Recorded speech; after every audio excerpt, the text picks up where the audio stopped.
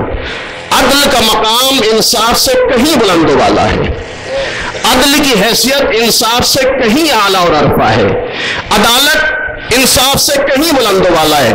میں مثال کے ذریعے اپنی بات واضح کرنا چاہتا ہوں۔ فرض کیجئے یہاں مجلس ہوئی، مجلس کے بعد بانی مجلس نے جو ہے تبرک کا اہتمام کیا، نظر کا اہتمام کیا، فرض کیجئے کھانا کھلایا، آنے والے مہمانوں کو جتنے بھی آئے تھے سب کے لیے دسترخوان بچھا۔ اب جو دسترخوان بچھا، مثال کے طور پر کھانا لگا، بانی مجلس نے برابر کھانا تمام آنے والوں کو دیا، سارے مہمانوں کو برابر کھانا دیا گیا، مساوی بالسویہ، نہ کم نہ زیادہ۔ جتنے بھی مہمان دسترخوان پر تھے سب کو برابر کھانا کھا لیا۔ مجمع سے ایک آواز آئی کہ صاحب آج انصاف کے تقاضوں کا پورا خیال رکھا گیا۔ ہم نے کہا کیوں؟ کہ مولانا صاحب دیکھا نہیں، سب کو برابر دیا گیا، نہ کسی کو کم نہ کسی کو زیادہ، لہذا انصاف کے تقاضوں کا پورا خیال رکھا گیا۔ اچھا، اب مہمانوں میں بچے بھی ہیں، بڑے بھی ہیں، جوان بھی ہیں، ضعیف العمر بھی ہیں، ہر طرح کے لوگ ہیں، کھانا برابر۔ کساب انصاف کے تقاضوں کا پورا خیال رکھا گیا۔ کیوں؟ اس لیے کہ سب کو برابر دیا گیا۔ عزیزو، یہ انصاف تو ہو سکتا ہے کہ سب کو برابر دیا جائے، لیکن یہ عدالت نہیں ہو سکتی۔ عدالت یہ نہیں کہ سب کو برابر دیا جائے، عدالت یہ ہے کہ جس کا جتنا حق ہے اس کو اتنا عطا کر دیا جائے۔ صلوات بھیجو محمد و آل محمد۔ اعطاء کل ذی حق حقہ، ہر صاحب حق کو اس کا حق عطا کر دیا جائے۔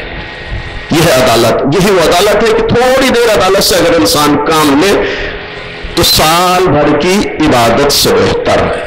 تقوی کا مقدمہ ہے، تقوی کا زینہ ہے، فلسفہ بعثت انبیاء ہے یہ عدالت۔ تمام انبیاء مبعوث ہوئے تاکہ سماج میں عدالت قائم کی جا سکے۔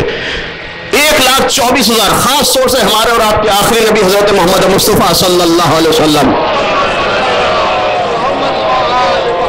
کی بعثت کا فلسفہ ہی یہ تھا کہ سماج میں عدالت قائم ہو۔ اور پیغمبر کے بعد اگر آپ دیکھیں تو تھوڑے سے وقفے کو ہٹا لیا جائے تو علی کی 4.5 سالہ حکومت وہ ہے کہ جہاں علی نے پرچم عدالت کو بلند کیا۔ شجر عدالت کی آبیاری اس طرح کی گئی کہ جارج جرداق جیسا عیسائی مورخ بھی کہنے پر مجبور ہو گیا، امام علی صوت و عدالت الانسانیہ، امام علی عدالت انسانی کی گونجتی ہوئی آواز ہے۔ توجہ کیجئے، سارے انبیاء کی کوشش تھی، اولیاء کی کوشش تھی کہ سماج میں عدالت قائم کی جائے، معاشرے میں عدالت کی قائم کی جائے۔ خصوصاً آپ علی کی حکومت کے دور کو دیکھیں، 4.5 سالہ حکومت کو دیکھیں، 4.5 سالہ زمانے کو دیکھیں تو علی کی یہ پوری کوشش رہی کہ ایسے سماج کی بنیاد ڈالی جائے، ایسے ماحول کی بنیاد ڈالی جائے، ایسے معاشرے کو تشکیل دیا جائے کہ جہاں چاروں طرف عدالت ہی عدالت ہو۔ علی کی یہ کوشش رہی کہ ایسا سماج بنایا جائے کہ جہاں انسان یقین اور اطمینان کی فضاؤں میں سانس لے سکے، ایسا ماحول ہو کہ جہاں نہ ظلم و تشدد ہو، نہ دہشت گردی کا تصور ہو، جہاں نہ غربت ہو، نہ افلاس، نہ غلامی ہو، نہ محکومی، نہ ناکامی ہو، نہ بدنامی، نہ افراط ہو، نہ تفریط، نہ شدت ہو، نہ ضعف، نہ احساس کمتری ہو، نہ احساس برتری، نہ الزام تراشی ہو، نہ غیبت، نہ افترا ہو، نہ شکوہ، نہ کمی ہو، نہ زیادتی، نہ نسل و رنگ کی دیواریں ہو، نہ بغض و حسد کی کھائیاں، بلکہ ایسا ماحول ہو کہ جہاں کثرت میں وحدت نظر آتی چلی جائے، جہاں سارے رشتے توحید میں جڑ کر رشتے واحد کی شکل اختیار کر لیں، ایسا ماحول ہو کہ جہاں ایک کا غم سب کا درد، ایک کی توہین سب کی توہین شمار کی جائے۔ ایک صلوات بھیجے محمد و آل محمد۔ ذرا اس سے بہتر انداز میں درود بھیجے عظمت محمد و آل محمد۔ انبیاء کے آنے کا مقصد ہی یہ تھا کہ عدالت قائم کی جائے. علی نے شجر عدالت کی آبیاری کی. توجہ چاہتا ہوں کیوں؟ اس لیے کہ انسان اسی ماحول میں سکون کی زندگی گزار سکتا ہے کہ جہاں عدالت پائی جاتی ہو. آپ ذرا روایات کو دیکھیں. چھٹے امام جعفر صادق علیہ السلام ارشاد فرماتے فرماتے کہ جس معاشرے میں عدالت ہو وہ معاشرہ جنت نشان ہوتا ہے. توجہ چاہتا ہوں چھٹے امام کی قول کی حدیث مبارک میں اس کا مفہوم آپ کی خدمت میں بیان کر رہا ہوں. مولا فرماتے ہیں کہ جہاں عدالت ہو، جس معاشرے میں عدالت ہو وہ معاشرہ جنت نشان. جہاں عدالت نہ ہو وہ معاشرہ جہنم کا نمونہ. یعنی عدالت کا نہ ہونا یعنی کرپشن، بھرشٹاچار، ظلم و زیادتی، ناانصافی. مولا کہتے ہیں جہاں عدالت ہو وہ معاشرہ جنت نشان، جہاں عدالت نہ ہو وہ معاشرہ جہنم کا نمونہ. اب ہم سب یہ چاہتے ہیں، ہماری یہ خواہش ہے کہ ہمارا معاشرہ اچھا ہو، ہمارا معاشرہ جنت نشان ہو. خواہشوں سے معاشرہ خوبصورت نہیں ہو سکتا جب تک انسان معاشرے میں عدالت قائم کرنے کی کوشش نہ کرے. آرزوؤں سے معاشرہ خوبصورت نہیں ہو سکتا جب تک معاشرے میں شجر عدالت کی آبیاری نہ کی جائے، جب تک انسان عدالت اختیار نہ کرے. اب اگر انسان یہ چاہتا ہے کہ اچھا معاشرہ ہو، صلوات بھیجیں محمد و آل محمد.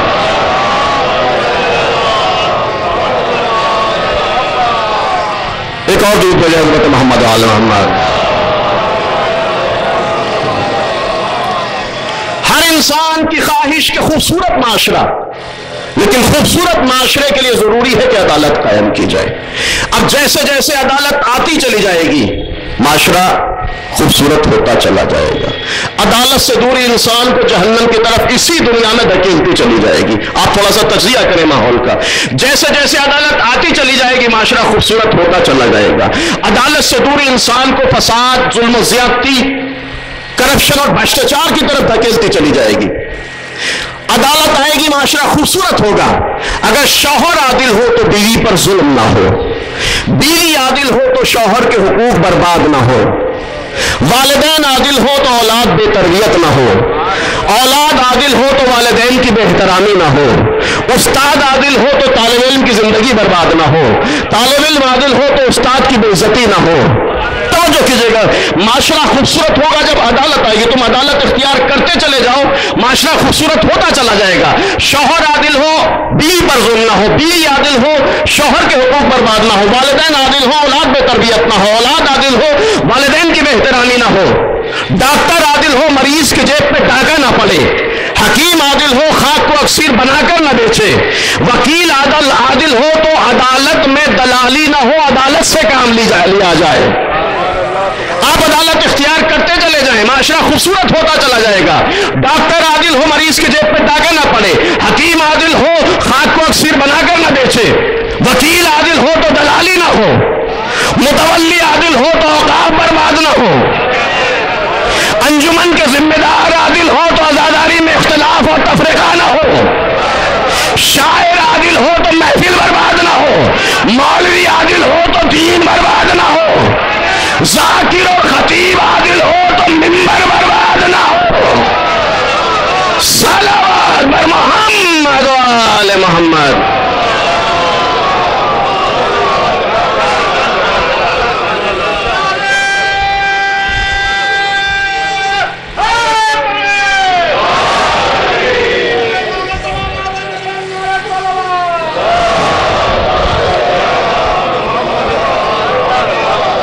ذرا اس سے بہتر انداز میں درود بھیجیں حضرت محمد و آل محمد.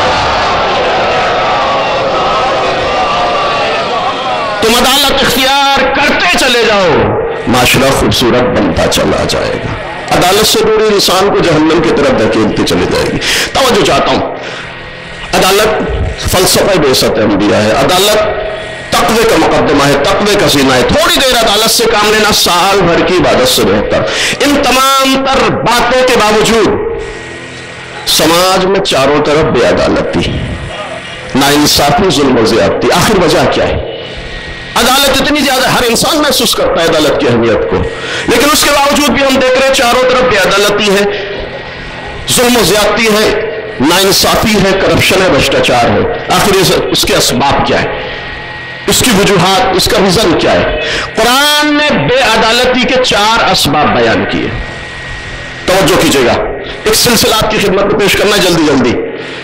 4 سبب کرپشن، بھرشٹاچار اور بے عدالتی کے قرآن بیان کر رہا ہے، اور ان 4 اسباب کو بیان کرنے کے بعد قرآن نے ان کی بہتری بھی کی ہے. اور ہمارے سامنے کون سا ایسا کردار ہے کہ جس نے ان اسباب کا مقابلہ کیا ہو؟ یاد رکھیے گا، یہ بھی جارج ارداغ کا جملہ ہے. جارج ارداغ اسی کتاب الامام علی صوت و عدالت الانسانیہ میں کہتا ہے، امام علی مولا کائنات کے لیے قتل فی محراب عبادت لشدت عدل، علی محراب عبادت میں شدت عدالت کی بنیاد پر قتل کر دیے گئے. آج غور کیجئے گا، عدالت کی اتنی زیادہ اہمیت، اس کے باوجود چاروں طرف بے عدالتی، کرپشن، بھرشٹاچار. اسباب، قرآن نے 4 اسباب بیان کیے بے عدالتی کے. میں ایک سبب اور ایک تاریخ سے تھوڑا سا سہارا لیتے ہوئے اپنی باتوں کو آگے بڑھانا چاہتا ہوں. پوری توجہ کیجیے گا.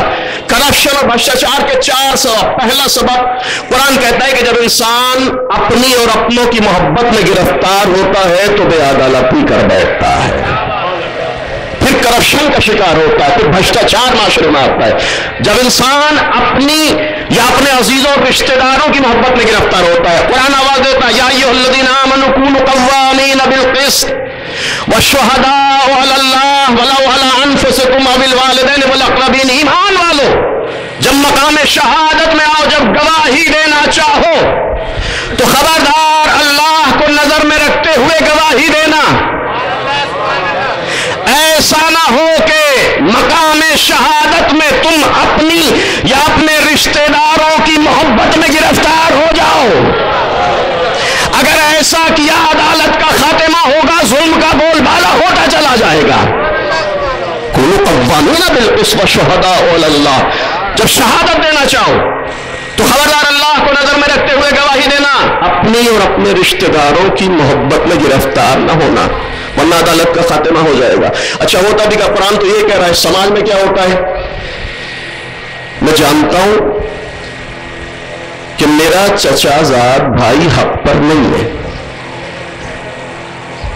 زمین غصب کی ہے کسی پڑوسی کی، کسی بستی والے کی، کسی رشتہ دار کی، لیکن چونکہ میرا چچا زاد بھائی ہے لہذا رشتے کو حق پر مقدم کیا اور جھوٹی گواہی دی. نتیجہ کیا ہوا؟ میری جھوٹی گواہی کی بنیاد پر میرا رشتہ دار غصبی زمین کا مالک بن گیا. یہی ہوا نا. وہ تو میری جھوٹی گواہی کی بنیاد پر ناجائز طریقے سے غصبی زمین کا مالک اس دنیا میں بن گیا، لیکن یہ بتائیے، وہ تو زمین کا مالک بن گیا، مجھے کیا ملا؟ دنیا میں بھی ذلت، آخرت میں بھی رسوائی. صلوات بر محمد و آل محمد.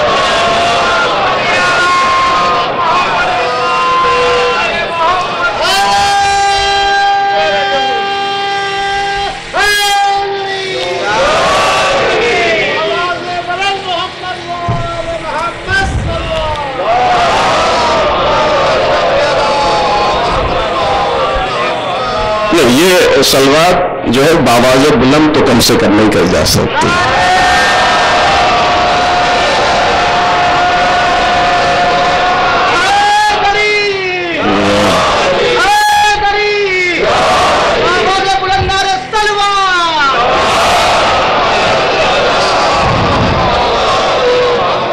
تو کرپشن کا پہلا سبب، بھرشٹاچار کی پہلی علت، بے عدالتی کا پہلا ریزن، اپنے اور اپنوں کی محبت میں گرفتار ہونا. توجہ چاہتا ہوں. دوسرا سبب، اب ان اسباب کا مقابلہ کیسے ہوتا ہے ذرا تھوڑی دیر آپ محسوس کیجئے گا. پہلا سبب اپنوں کی محبت. دوسرا سبب، قرآن کہتا ہے کہ جس طرح اپنوں کی محبت بے عدالتی کا سبب بنتی ہے، اسی طرح دوسروں کی عداوت، دوسروں کی دشمنی بھی بے عدالتی کا سبب بنتی ہے. آواز دیتا ہے قرآن، وَلَا يَجْرِمَنَّكُمْ شَنَآنُ قَوْمٍ عَلَىٰ أَلَّا تَعْدِلُوا. خبردار، دوسروں سے اختلاف، دوسروں سے تفرقہ، دوسروں سے جھگڑا اس بات کا سبب نہ بنے کہ تم ان کے حق میں بے عدالتی کرو. سماج میں کہتے ہیں کہ جہاں 4 برتن ہوتے ہیں وہاں آواز آتی ہے، اختلاف ہوتا ہے، لڑائی جھگڑا ہوتا ہے، تفرقہ ہوتا ہے. لیکن تفرقہ، یہ لڑائی اس بات کا سبب نہ بنے کہ تم ان کی حق تلفی کرو، تم ان کے ساتھ بے عدالتی کرو۔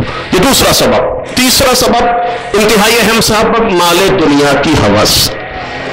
یہ کرپشن کا آج کے زمانے میں خاص طور سے آپ ذرا غور کریں، مال دنیا کی ہوس یہ انتہائی اہم سبب ہے۔ قرآن اس سبب کی بھی اختیار کرتا ہے، یا ایھا الذین آمنوا لا تأکلوا اموالکم بینکم بالباطل ولا تدلوا بها الی الحکام۔ ایمان والو، دوسروں کے مال کو ناجائز طریقے سے حاصل کرنے کی کوشش نہ کرنا، اگر ایسا کیا عدالت کا خاتمہ ہو جائے گا۔ اچھا، جب انسان اگر دوسروں کے مال کو ناجائز طریقے سے حاصل کرتا ہے تو خود اس کی پریکٹیکل لائف میں کیا ہوتا ہے؟ اردو کا ایک بڑا مشہور محاورہ ہے، یہاں ادبا اور شعراء موجود ہیں، کہ چوری کا مال موری میں جاتا ہے۔ جب انسان ناجائز طریقے سے کسی کا مال حاصل کر لے تو پھر اس کی خود زندگی میں کیا ہوتا ہے؟ ڈاکٹر کو دے گا، پولیس کو دے گا، تھانے کو دے گا، وکیل کو دے گا، عدالت کو دے گا۔ پیسہ تو آ جائے گا، سکون رخصت ہوتا چلا جائے گا۔ سونے کے لیے خواب آور گولیاں کھانے پر انسان مجبور ہو جائے گا۔ ایک صلوات بھیجیں محمد و آل محمد۔ تیسرا سبب، مال دنیا کی ہوس۔ توجہ چاہتا ہوں، حالات کا آپ ذرا تجزیہ کریں۔ چوتھا اور آخری سبب، بہت سارے اسباب ہیں لیکن یہ چار سبب جن کو قرآن اہم طریقے سے بیان کر رہا ہے۔ چوتھا اور آخری سبب، دوسرے افراد کا پریشر، غلط قسم کے لوگوں کا پریشر۔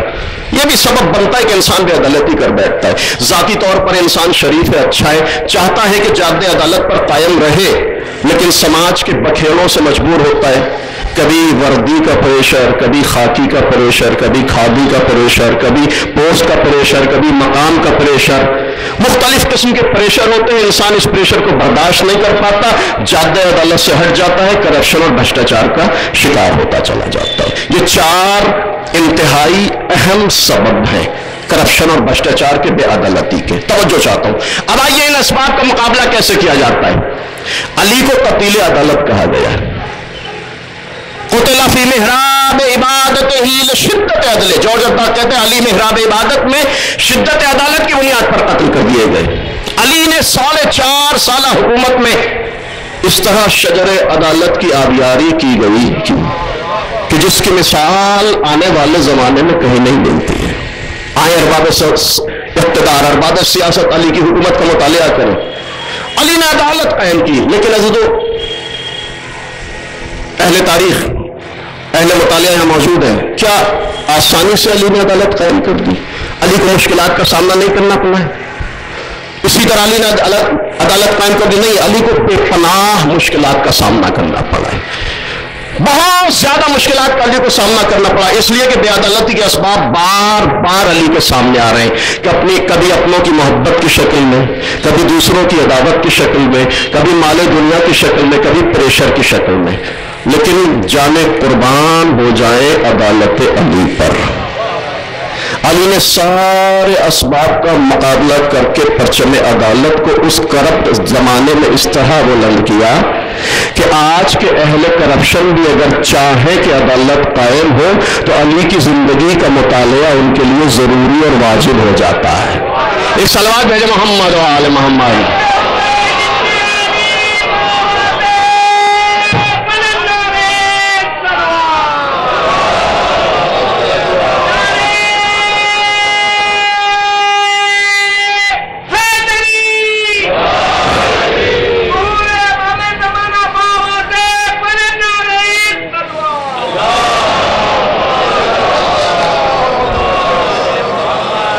یہ بے عدالتی کے 4 اسباب آپ ذرا دیکھیں علی نے کیسے مقابلہ کیا۔ سب سے پہلا سبب اپنوں کی محبت، بے عدالتی کا انتہائی اہم سبب ہے، خاص طور سے جب آپ کسی مقام، کسی پوسٹ، کسی حیثیت اور کسی رتبے پر فائز ہو، یہ سبب بار بار انسان کے سامنے آتا ہے۔ علی کے سامنے بھی یہ بار بار سبب آ رہا ہے۔ عقیل، سگے بھائی،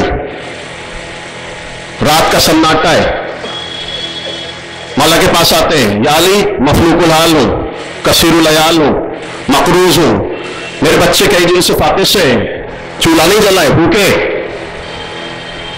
توجہ کیجئے گا، سگا بھائی حاکم وقت ہے، دوسرا سگا بھائی آنے کے بعد مطالبہ کر رہا ہے، بھائی گھر میں کچھ نہیں ہے، فاقہ ہے۔ تاریخ کہتی کہتی ہے کہ علی نے جیسے ہی یہ الفاظ سنے اپنے بھتیجوں یعنی عقیل کے بچوں کی حالت زار پر اظہار افسوس کرنے کے بعد علی نے ایک جملہ کہا، بھائی کچھ دن انتظار کر لیجئے، جب مجھے میرا وظیفہ ملے گا میں سارا وظیفہ آپ کے حوالے کر دوں گا، خود جا کر یہودی کے باغ میں مزدوری کر کے اپنے بچوں کا پیٹ پال لوں گا۔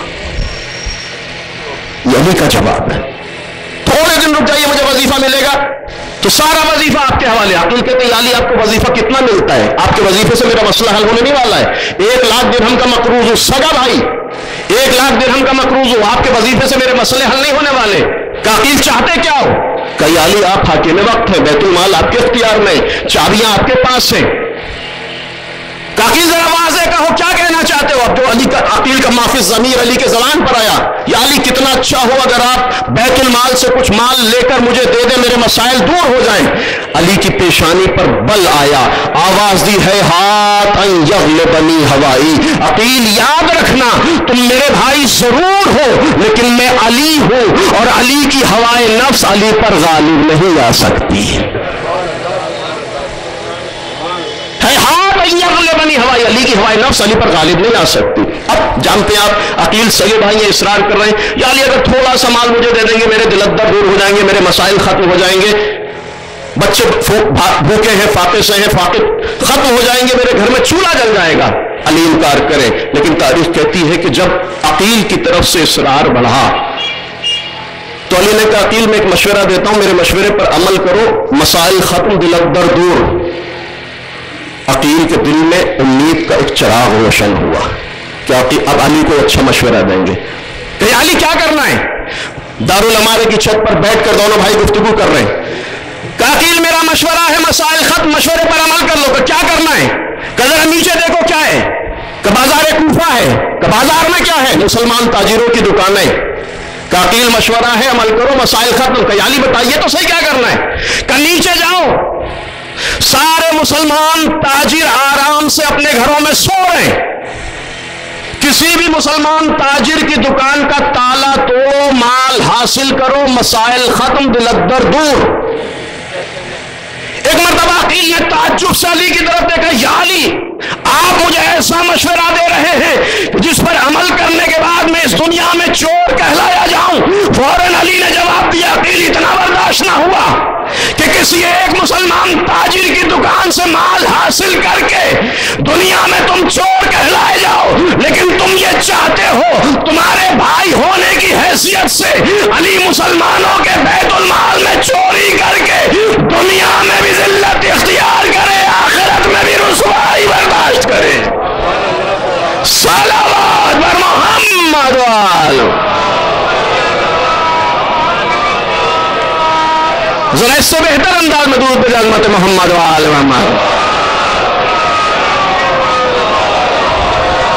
جب انسان اپنی اور اپنوں کے محبت میں گرفتار ہو تو بے عدالتی کر بیٹھتا ہے۔ الیکشن سے پہلے نعرے بازی ہوتی ہے، صاحب ہمیں ووٹ دو، ہمیں منتخب کرو، غربت کا خاتمہ، افلاس ختم، غربت ختم۔ الیکشن ہو گیا، منتخب ہو گئے، غربت کا خاتمہ ہوتا ہے اپنا اور اپنے رشتہ داروں کا۔ سماج غریب سے غریب تر ہوتا چلا جاتا ہے۔ آئے ارباب سیاست علی کی زندگی کا مطالعہ کریں، سگا بھائی کہتے نہیں بیت المال سے نہیں دے سکتا، اپنا سارا وظیفہ دے سکتا ہوں، بیت المال سے نہیں دے سکتا۔ توجہ چاہتا ہوں، جب انسان اپنوں کی محبت میں گرفتار ہوتا ہے بے عدالتی کر بیٹھتا ہے۔ یہ بھائی کے ساتھ سلوک علی کا، یہ علی کی عدالت۔ بہن، سگی بہن ام ہانی تاریخ کہتی ہے کہ اپنی ایک اجمی کنیز کے ساتھ وظیفہ لینے کے لیے آئی ہیں۔ مسلمانوں کو بیت المال سے وظیفہ ملتا ہے، وظیفہ لینے کے لیے آئی کس کے ساتھ؟ اجمی کنیز کے ساتھ۔ علی کی عدالت ذرا محسوس کیجئے گا، سگی بہن ام ہانی اجمی کنیز کے ساتھ۔ آج کے ترقی یافتہ دور میں بھی عرب عجم کو انسان سمجھنے کے لیے تیار نہیں ہے۔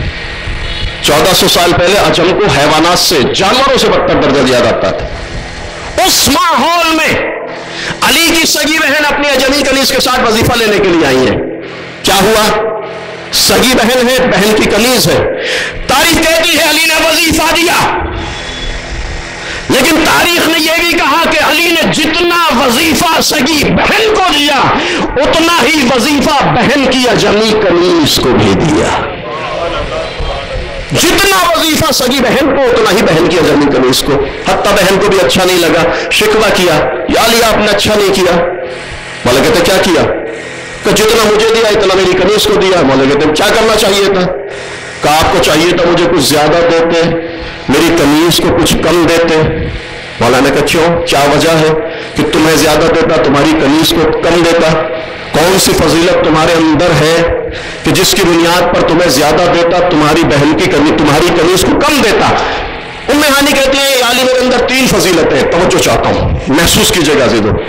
3 وجہوں سے آپ کو چاہیے تھا کہ مجھے کچھ زیادہ دیتے, میری اجمی کنیز کو کم دیتے. مولا کہتے کون سی فضیلتیں؟ کہ یا علی میں آپ کی بہن ہوں, میں آپ کی رشتہ دار ہوں, یہ آپ کی غیر ہے. میں عرب ہوں, یہ عجم ہے. میں مالکہ ہوں, یہ کنیز ہے. توجہ کیجیے گا, میں بہن ہوں, یہ آپ کی غیر ہے. میں عرب ہوں, یہ عجم ہے. میں مالکہ ہوں, یہ کنیز ہے. لہذا اس کی بنیاد پر آپ کو چاہیے تھا مجھے کچھ زیادہ دیتے, میری کنیز کو کچھ کم دیتے. جیسے ہی علی نے یہ جملے سنے, تاریخ کہتی ہے علی جھکے, زمین کی طرف جھکے, 2 مٹھی خاک اپنے ہاتھوں میں اٹھائی. 2 مٹھی خاک اٹھانے کے بعد ام ہانی سے کہا ام ہانی یہ بتاؤ میری مٹھیوں میں کیا ہے؟ کہ یا علی مٹھیوں میں خاک ہے. ام ہانی یہ بتاؤ کہ کون سی مٹھی کی خاک افضل ہے, کون سی مٹھی کی خاک مفضول ہے؟ کہ یا علی خاک ہونے کی حیثیت سے نہ اس مٹھی کی خاک افضل نہ اس مٹھی کی خاک مفضول, دونوں مٹھیوں کی خاک مساوی اور برابر ہے. علی جواب دیتے ہیں ام ہانی جس طرح خاک ہونے کی حیثیت سے دونوں مٹھیوں کی خاک برابر مساوی ہے, اسی طرح انسان ہونے کی حیثیت سے جو مقام تمہارا ہے وہی مقام تمہاری کنیز کا ہے. ایک صلوات بر محمد وآلہ.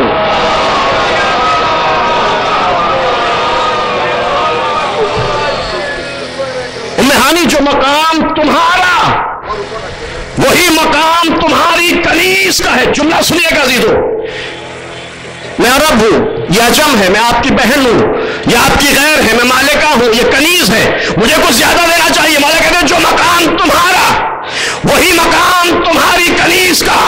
ہاں ام ہانی اگر شرافتیں چاہتی ہو, اگر عظمتیں چاہتی ہو, اگر فضیلتیں چاہتی ہو تو رشتہ داری میں تلاش نہ کرو, کردار کو بلند کرتی چلی جاؤ.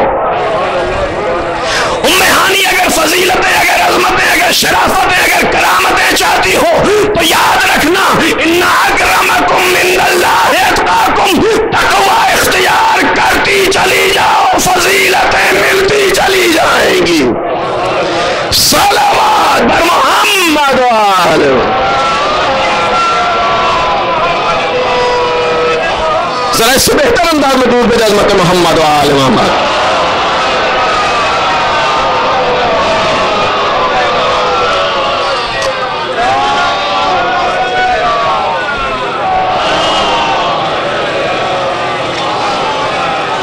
جب انسان اپنی اور اپنے رشتہ داروں کی محبت میں گرفتار ہوتا ہے تو بے عدالتی کر بیٹھتا ہے.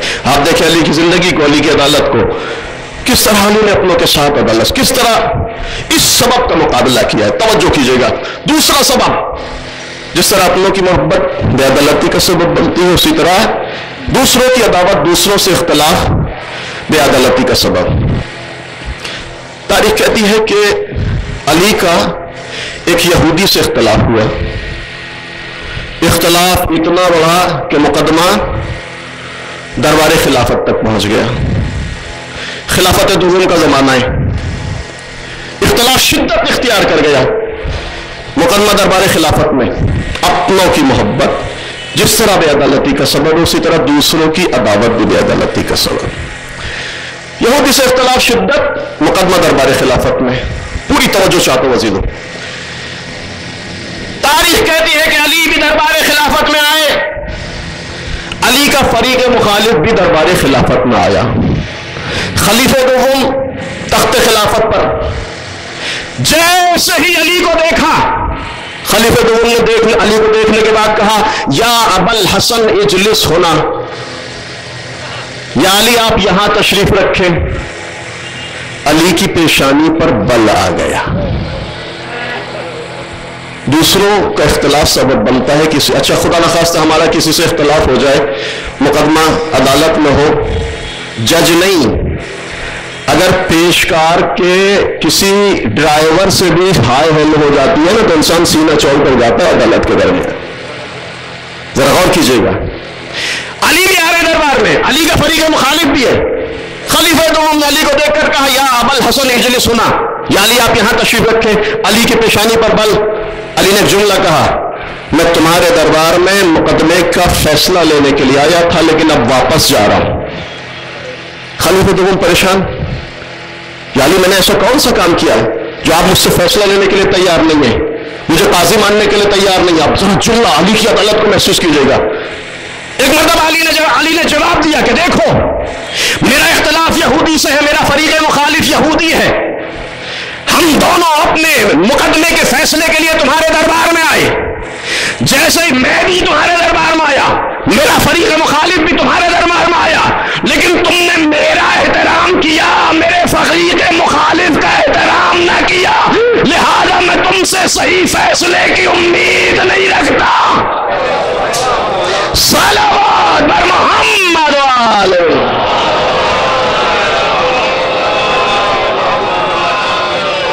بلا یجرمنکم شنان قوم علی اللہ تعدلوا، خبردار دوسروں سے اختلاف تفرقہ لڑائی جھگڑا اس بات کا سبب نہ بنے کہ تم ان کے ساتھ بے عدالتی کرو.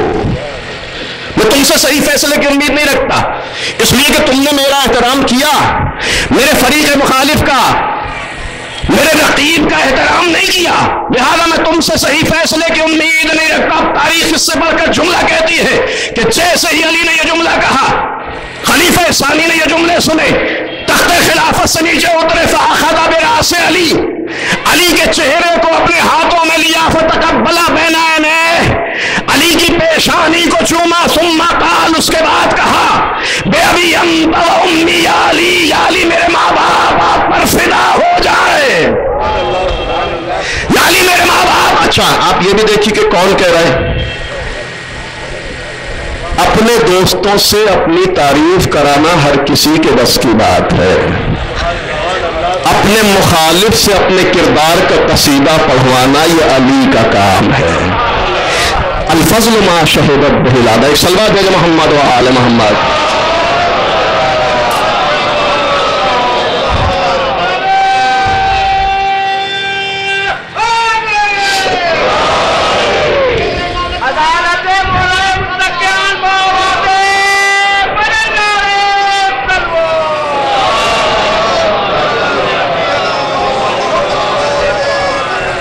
صحیح فیصلے کی امید نہیں رکھتا، تم نے میرا احترام کیا، میرے فریق مخالف کا احترام نہیں کیا.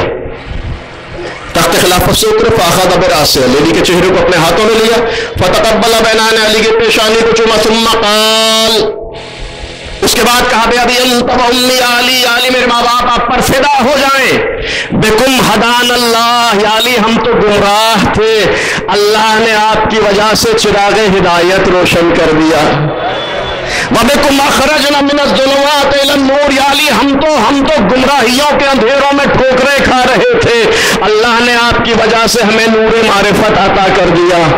اب تو دنیا علی کی عظمتوں کا اعتراف کر لے.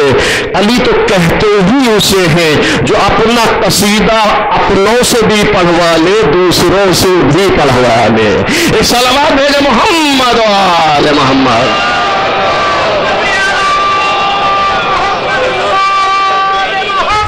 پہلا سبب اپنوں کی محبت، علی شجر عدالت کی آبیاری کر رہے ہیں، علی پرچم عدالت کو بلند کر رہے ہیں. دوسرا سبب اختلاف تفرقہ، سبب بنتا ہے کہ بے عدالتی کریں. علی دیکھیں فریق مخالف کے حق میں تھوڑی سی بھی بے عدالتی علی کو برداشت نہیں ہوئی. تیسرا سبب مال دنیا کی حوث. توجہ چاہتا ہوں، آج کا زمانہ کرپشن اور بھرشٹاچار کا زمانہ ہے، چاروں طرف انتہائی اہم سبب مال دنیا کی حوث، کرپشن کا انتہائی اہم سبب. لیکن ذرا علی کی زندگی کو دیکھیں، وقت محدود ہے، جلدی سے مجھے اپنے موضوع کو مکمل کرنا ہے.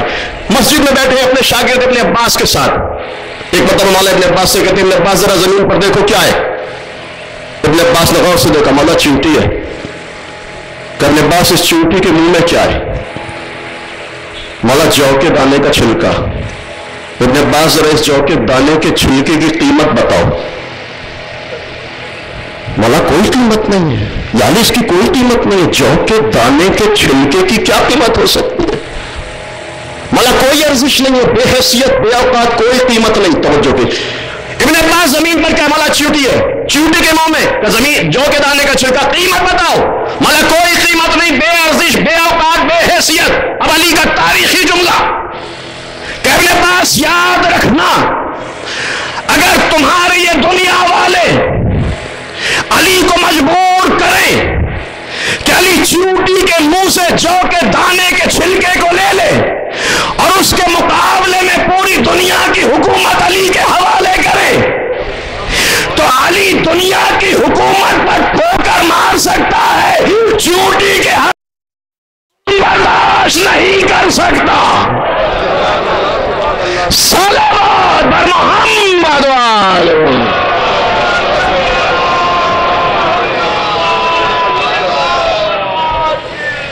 علی اتنا برداشت نہیں کر سکتا اس بے ارزش سی چیز کو لے. توجہ کیجیے گا، مال دنیا کی حوث سبب بنتی ہے کہ انسان بے عدالتی کر بیٹھے. یہ واقعہ پیغمبر اسلام سے بھی منسوب ہے، ملائکہ سے بھی بعض کتابوں میں کہ مولا قاضی ایک حاکم ایک گورنر کسی شہر کا مولانا کو کسی نے اطلاع دی، یا علی آپ کے گورنر نے آپ کے قاضی نے لوگوں سے تحفے قبول کر لیے.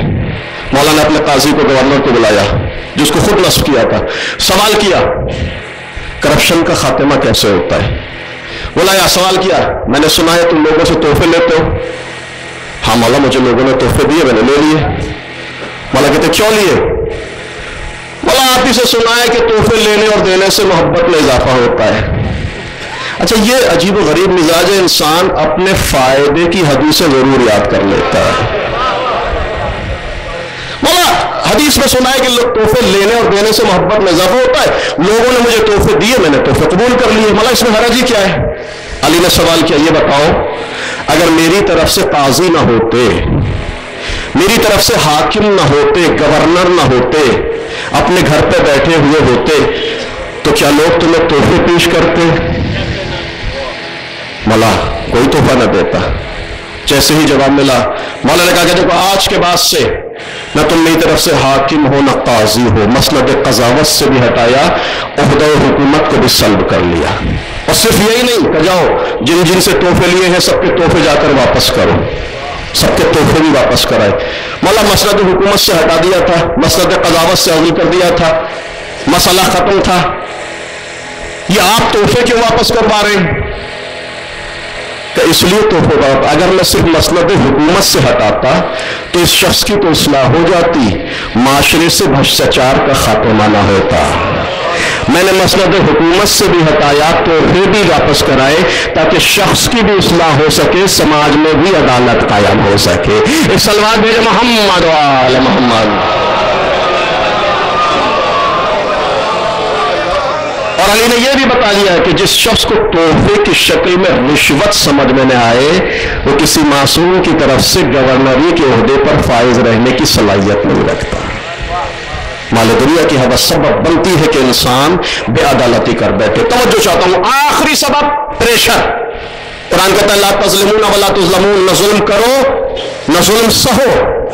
جس طرح ظلم کرنا برا اسی طرح ظلم سہنا بھی برا ہے. بہت مشہور شعر آپ اکثر بیشتر پڑھتے رہتے ہیں، سنتے رہتے ہیں کہ کچھ نہ کہنے سے بھی چھن جاتا ہے اعجاز سخن، ظلم سہنے سے بھی ظالم کی مدد ہوتی ہے. تو ظلم کرنا بھی برا ہے، ظلم سہنا بھی برا ہے. نہ کسی پہ غلط پریشر ڈالو، نہ کسی کا غلط پریشر قبول کرو. اگر غلط پریشر انسان قبول کرتا ہے تو بے عدالتی، کرپشن اور بھرشٹاچار کی ابتدا. علی کے سامنے یہ اسباب بار بار آ رہے ہیں، لیکن آپ دیکھیں علی کیسے ان اسباب کا مقابلہ کر رہے ہیں. چند مہینے گزرے، کچھ دن گزرے، علی تخت خلافت پر، علی کو حکومت ملی ہے. رات کے سناٹے میں اسلام کی دو قد آور شخصیتیں ایک دوسرے کے پاس جاتا ہے. رات کا سناٹا ہے، جانے کے بعد کہتا ہے چلو علی کے پاس چلنا ہے. دوسرا کہتا ہے کیوں، کیا مسئلہ ہے؟ وہ بھی اس وقت کہاں مسئلہ ہے؟ دیکھو علی ہماری وجہ سے خلیفہ بنے، علی ہماری وجہ سے حاکم بنے. اگر ہم نہ ہوتے تو علی کو خلافت نہ ملتی، اگر ہمارا ووٹ نہ ہوتا تو علی منتخب نہ ہوتے. تو اچھا چلو منتخب ہو گیا، اب کیا کرنا ہے کہ اپنے حق کا مطالبہ کرنا ہے۔ دوسرا بھی تھوڑا سا سمجھدار ہے، کہتے کیسا حق، کون سا حق؟ دیکھو علی امام عادل ہے، وہ کسی کو اسی طرح کچھ نہیں دینے والے۔ کیسے ہو سکتا ہے ہماری وجہ سے حاکم، ہماری وجہ سے قاضی بنے، ہماری وجہ سے خلیفہ بنے، ہمیں حق دینا ہوگا؟ کہ کون سا حق؟ کہ تمہیں کوفے کی وزارت دلوا دوں گا، میں بصرے کا قلمدان سنبھال لوں گا۔ یہ مسئلہ آج کا نہیں، یہ 1400 سال پرانا ہے۔ میں یہاں کی منسٹری لوں گا، تمہیں وہاں کی وزارت۔ اب بار بار جب پہلے نے دوسرے کہا تو دوسرا بھی بہکا، رات کے سناٹے میں چلے علی کے پاس۔ علی دارالامارہ میں بیٹھے مسلمانوں کے امور میں حساب کتاب کر رہے ہیں۔ دونوں پہنچے ایک قداور شخصیت میں جن کا ماضی بڑا درخشان ہے، بڑا روشن ماضی، دق الباب دارالامارہ، کنڈی کھٹکھٹائی۔ علی نے کہا اس وقت رات کے سناٹے میں خیر تو ہے، کون آیا ہے؟ دروازہ کھولا تو دیکھا بڑے قداور دو صحابی پیغمبر کے۔ علی نے چہرے پر نظر ڈالی، علی مدبر کائنات ہے، علی ان کے ماضی سے بھی واقف ہے، علی ان کے حال سے بھی باخبر ہے، علی ان کے مستقبل کو بھی جانتے ہیں، علی ان کی ذہنیت سے بھی واقف ہے، حیثیت، اوقات، بساط، ہر چیز سے علی باخبر۔ لہذا علی نے دیکھتے ہی سوال کر دیا، بھائیو خیر تو ہے رات کے اس وقت سناٹے میں، ذاتی کام ہے یا مسلمانوں کے امور میں گفتگو کرنی ہے؟ علی سوال نہیں کر رہے، علی کرپشن کے خاتمے کی بنیاد ڈال رہے ہیں، علی شجر عدالت کی آبیاری کر رہے ہیں، علی پرچم عدالت کو بلند کر رہے ہیں، علی بھرشٹاچار کو مٹانے کی کوشش کر رہے ہیں۔ بھائیو خیریت تو ہے؟ اس وقت سناٹا تاریخی کس لیے آئے ہو؟ مسلمانوں کے امور میں بات چیت کرنی ہے یا کوئی ذاتی کام ہے؟ یا علی اگر مسلمانوں کے امور میں بات چیت کرنی ہوتی تو دن کے اجالے میں آتے ہیں۔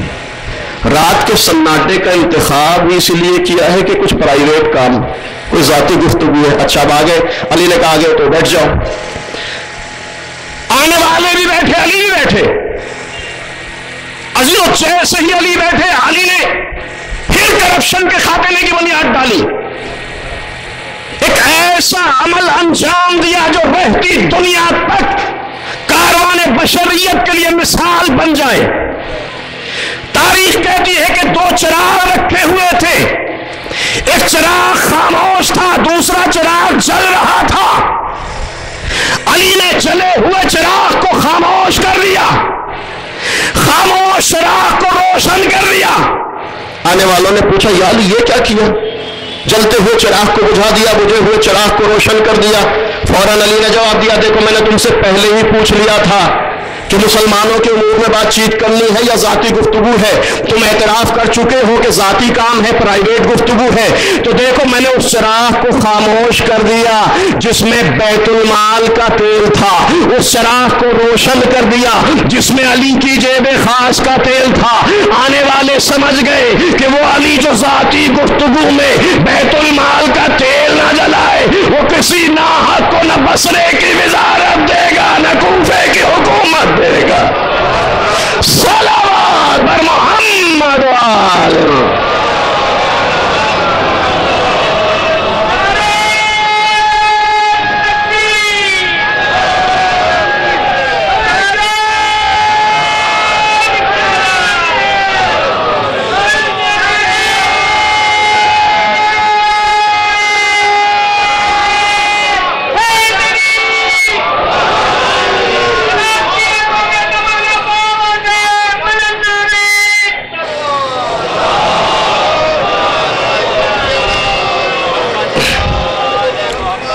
لا تظلمون ولا تظلمون، نہ ظلم کرو نہ ظلم سہو، نہ کسی پر پریشر ڈالو نہ کسی کا پریشر قبول کرو، بھلے ہی اکیلے کیوں نہ رہ جاؤ، بھلے ہی تنہا کیوں نہ رہ جاؤ۔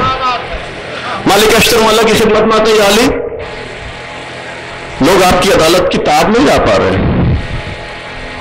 آپ دیکھیے ادھر دسترخوان بچھا ہوا ہے، ادھر خزانوں کا منہ کھلا ہوا ہے، لوگ ادھر جمع ہو رہے ہیں، آپ اکیلے رہ گئے، سناٹا ہے، کوئی طرح آپ کے پاس نہیں ہے، لوگ چھوڑ کر چلے گئے آپ کو، آپ تنہا ہیں۔ مالک کہنا کیا چاہتے ہو؟ مالک نے دبی زبان سے کہا، مالک اشتر نے علی اگر ہو سکے تو آپ بھی تھوڑا بہت کچھ خرچ کیجئے۔ چائے پانی ناشتہ، چونکہ یہ اہل دنیا بغیر چائے ناشتے کے آپ کے پاس نہیں آنے والا ہے،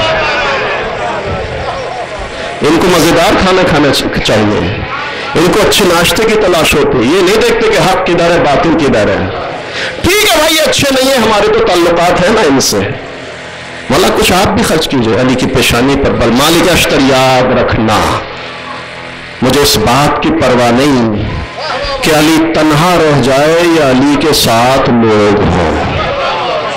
یاد رکھنا مالک اشتر، میں ان دنیا طلبوں کو بیت المال کا ایک درہم بھی نہیں دے سکتا، نہ صرف بیت المال، علی کہتے ہیں اگر میری جیب خاص کا ہوتا تب بھی ان دنیا طلبوں کو نہ دیتا، چاہے کہ یہ پیسہ بیت المال کا پیسہ ہے۔ مجھے اس بات کی پرواہ نہیں کہ لوگ میرے ساتھ ہوں یا علی تنہا رہ جائے، اور ہوا بھی یہ عزیزوں، لوگ علی کی عدالت کتاب نہیں لے سکے، علی تنہا رہ گئے، علی اکیلے۔ جاؤ کو جملہ قتل فی محراب عبادتہ لشدت عدل، علی محراب عبادت میں شدت عدالت کی بنیاد پر قتل کر دیا، علی کو قتل کر دیا گیا علی کی عدالت کی بنیاد پر، تنہا کر دیا گیا، علی کو اکیلا کر دیا گیا۔ کتنا اکیلے آپ جانتے ہیں، کتنا تنہا ہے علی؟ رات کے سناٹے میں جنگلوں میں جا کر نخلستان میں علی اپنے درد کو بیان کر رہے ہیں، علی اپنی تنہائی کا ماتم کر رہے ہیں۔ کتنی بے عدالتی دنیا، علی نے دنیا کو درس عدالت دیا، علی کے ساتھ کتنی بے عدالتی کی گئی۔ ابھی پیغمبر کا کفن میلا نہ ہوا تھا کہ علی کی شریک حیات کو مرثیہ پڑھنا پڑا، صبت علیہ مصائب لو انہا صبت علی الایام سرنا لیالیا اجرکم علی اللہ۔ علی کو تنہا کر دیا، علی کو اکیلا کر دیا گیا۔ فاطمہ مرثیہ پڑھ رہی ہیں، آپ جانتے کتنے اکیلے، مسلسل فاطمہ مرثیہ پڑھے۔ بابا آپ کے بعد آپ کی امت نے اتنے مصائب کے پہاڑ توڑے، اگر روز روشن پہ پڑھتے تو شب تاریخ میں تبدیل ہو جاتے، مسلسل فاطمہ مرثیہ۔ لیکن عزیزو، فاطمہ اس شخصیت کا نام ہے کہ شب روز مرثیہ، لیکن جب علی آتے ہیں تو فاطمہ مسکرا کر علی کا گھر میں استقبال کرتی ہے، کیونکہ فاطمہ کو علی کی تنہائیوں کا احساس تھا، علی پر ہونے والے مظالم کا احساس تھا فاطمہ کو، لہذا فاطمہ مسکرا کر علی کا استقبال کرتی ہے۔ مدینے میں تنہائی ہے، گھر میں علی تنہائی کا احساس نہ کرے، گھر میں علی کو احساس مظلومیت نہ ہو، لہذا فاطمہ اپنا غم بھلا کر مسکرا رہی ہے علی کے مقابلے میں۔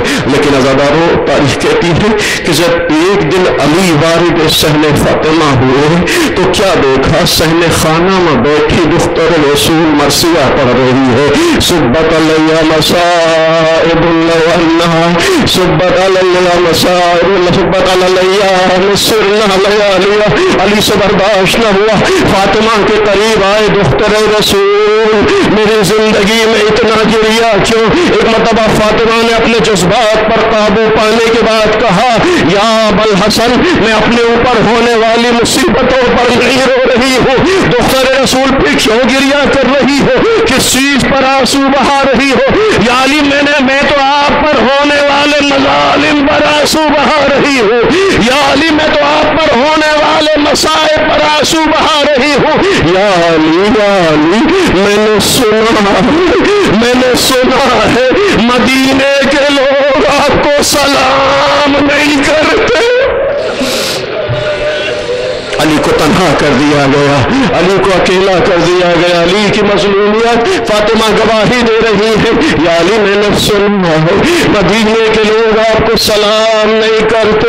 ایک مرتبہ علی فاطمہ کے قریب بیٹھے، دختر رسول حالت یہ نہیں ہے کہ مدینے کے لوگ علی کو سلام نہیں کرتے، اے دختر رسول کیفیت یہ ہے علی سلام کرتا ہے، مدینے کے لوگ علی کے سلام کا جواب نہیں دیتے۔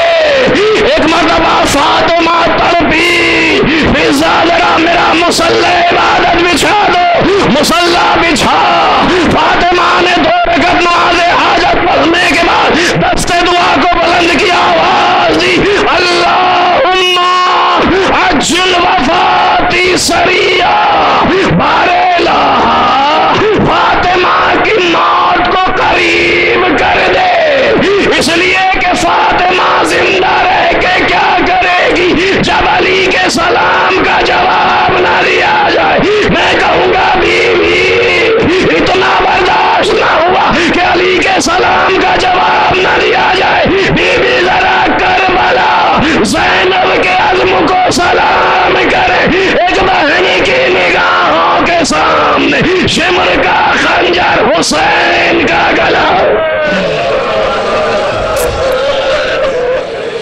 اجرکم اللہ اجرکم اللہ دادار علی کو تنہا کر دیا.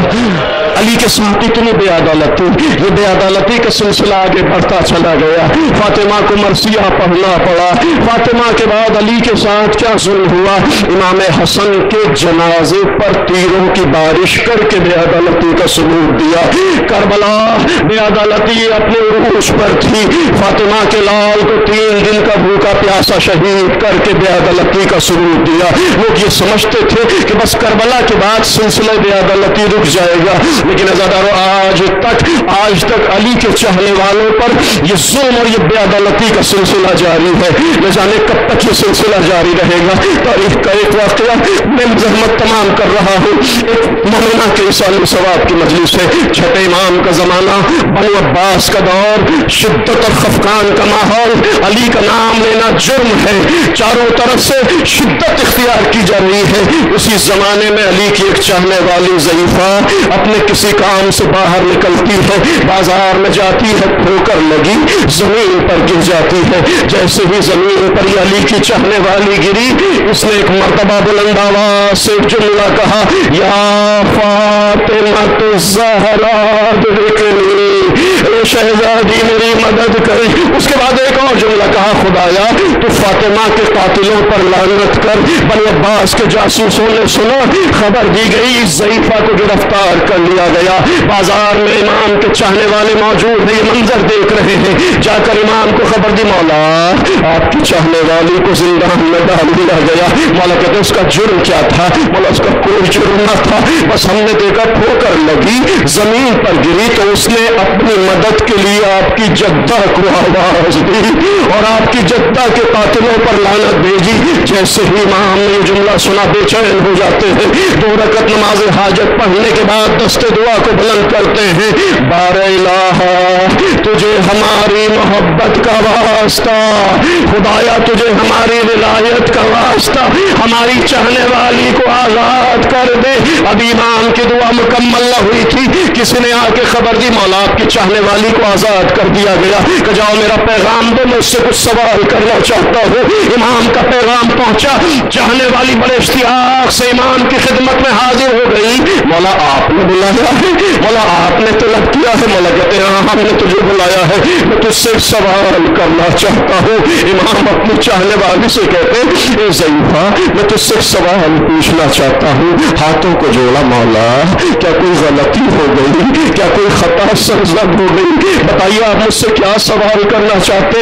امام کہتے نہیں، تجھ سے کوئی غلطی نہیں ہوئی، تجھ سے کوئی خطا سرزد نہیں ہوئی، بس مجھے اتنا بتا دے کہ دیکھ ہمارے چاہنے والوں کا، ہمارے شیعوں کا یہ طریقہ کار ہے کہ اگر ان پر کوئی مصیبت پڑتی ہے، ان کے ٹھوکر لگتی ہے، تو وہ اپنی مدد کے لیے میرے جد علی مرتضیٰ کو پکارتے ہیں. اے بی بی تجھے کیا ہوا کہ تو نے میرے جد کو نہ پکارا، میری جدہ کو مدد کے لیے آواز دی. ایک مرتبہ ضعیفہ طرف گئی، مولا جیسے ہی میرے ٹھوکر لگی میں زمین پر گری تو گرنے کے بعد میری پسلیوں میں چوٹ آ گئی. جیسے ہی میری پسلیوں میں چوٹ آئی مجھے آپ کی جدہ کی ٹوٹی ہوئی پسلیاں یاد آ گئی. مجھے وہ منظر یاد آ گیا جب شہزادی در و دیوار کے درمیان ایک مرتبہ فضا کو آواز دی، اے فضا میری پسلیاں ٹوٹ گئی، میرا محسن شہید ہو گیا. سيعلم الذين هم ينقلب ينقلبوا لله وإن إليه راجعون. إلهي بحق محمد وأنت المحمود، إلهي بحق علي وأنت الأعلى، إلهي بحق فاطمة وأنت فاطر السماوات والأرض، إلهي بحق الحسن وأنت المحسن، إلهي بحق الحسين وأنت قديم الإحسان، إلهي بحق الأئمة التسعة الطاهرين من ذرية الحسين عليهم الصلاة والسلام. اللهم إني نسألك زيادة في العلم وصحة في الجسم وبركة في الرزق وطولا في العمر وتوبة قبل الموت وراحة عند الموت ونجاة من النار ودخولا في الجنة وعافية من كل بلاء الدنيا. إلهي أعمالنا قليل وحاجاتنا كثير وأنت أعلم بصير فإنك على كل شيء قدير. ربنا تقبل منا إنك أنت السميع العليم. حضرات ایک مرتبہ سورہ حمد اور 3 مرتبہ سورہ اخلاص کی تلاوت فرما کر مرحومہ زمرد اقبال بنت اقبال الدین کی روح کو ایصال فرما دیجیے.